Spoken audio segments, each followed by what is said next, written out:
ஒருத்தர் வந்து ஒரு சலூன் கடைக்கு போகிறாரு முடி கட் பண்ணுறதுக்காக. அப்போ ஹேர் கட் பண்ணுறதுக்கு போகும்போது சலூன் கடையில் போய் அங்கே உட்காந்தாலே அவங்க என்ன ஸ்டைலில் வெட்டணும் அப்படின்லாம் கேட்டுட்டு ஹேர் கட் பண்ணுறாரு. அவங்களுக்குள்ளே பேசிக்கிட்டே, ஏன்னா நம்ம 2 பேரும் சேர்ந்தாலே என்ன பண்ணுவோம், அநேக காரியங்களை குறித்து பேசிக்கிட்டே இருப்போம். பேசிக்கிட்டே அந்த காரியத்தை குறித்து அப்படி பேசி பேசி பேசி ஹேர் கட் பண்ணி முடிக்கும்போது அந்த பேச்சு எங்கே போகுதுன்னா, கடவுள் இருக்கிறாரா இல்லையா அப்படிங்கிற சப்ஜெக்டுக்குள்ளே போகுது.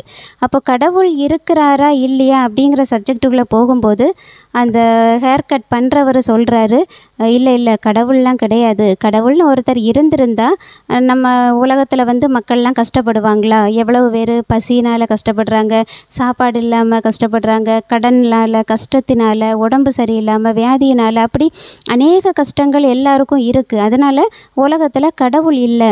கடவுள் இருந்தால் இந்த மாதிரியெல்லாம் யாருமே கஷ்டப்பட மாட்டாங்க, எல்லாருமே ஒரு சுகமான நல்ல வாழ்க்கையில் இருப்பாங்க அப்படின்ட்டு அவர் வந்து சொல்கிறாரு. அப்போ அதை கேட்கும்போது இந்த ஹேர் கட் பண்ண வந்தவரால் அதை அக்செப்ட் பண்ணிக்க முடியலை. ஆனாலும் அவர் சொல்கிறது நியாயம்தானே. ஒரு கடவுள்னு ஒருத்தர் இருந்தாருன்னா யாருமே கஷ்டப்பட மாட்டாங்க, கடவுள் இருந்தால் வாழ்க்கை நல்லா இருக்கும் அப்படிங்கிறது ஒரு நியாயமான கருத்து. அப்போ அவரால் அந்த இடத்துல மறுத்து பேச முடியல.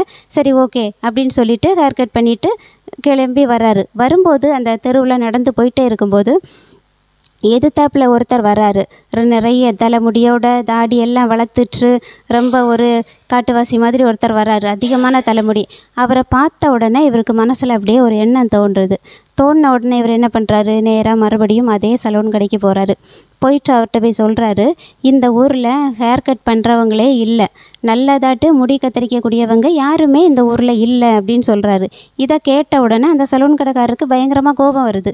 ஏன் கோபம் வருதுன்னா, இவ்வளோ ஒரு 2 செகண்ட் முன்னாடி தானே நீங்கள் வந்து ஹேர் கட் பண்ணிட்டு போனீங்க, நீங்கள் சொன்ன மாதிரியெல்லாம் நான் ஹேர் கட் பண்ணியிருக்கேன், ஒரு நல்ல ஒரு ஹேர் கட் பண்ணுற நான் இருக்கும்போது நீங்கள் இந்த வார்த்தையை என் முன்னாடியே வந்து எப்படி சொல்லலாம் அப்படின்னு அவருக்கு இவர் மேலே பயங்கரமாக கோபம் வருது.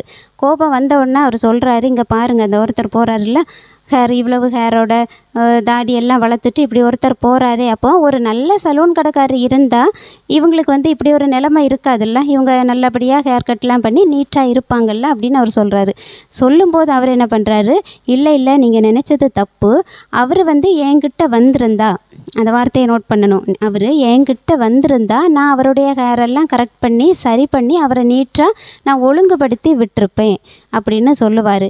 இதை கேட்ட உடனே தான் இவர் சொல்லுவார், நீங்கள் சொன்னது சரிதான், நீங்கள் சொன்ன மாதிரி கடவுள்னு ஒருத்தர் இருக்கிறாரு, அவர்கிட்ட நம்ம வராதனால தான் நம்ம வாழ்க்கையில் இன்னும் கவலை கண்ணீர் கஷ்டத்தோடு இருக்கிறோமே தவிர, அவர்கிட்ட போகும்போது அது எல்லாம் மாறி போய் ஒரு சுகமான நல்ல வாழ்க்கை நமக்கு காத்துட்ருக்கு.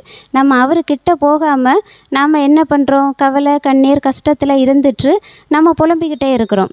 ஆனால் நம்ம அவரை கிட்டி சேரணும்.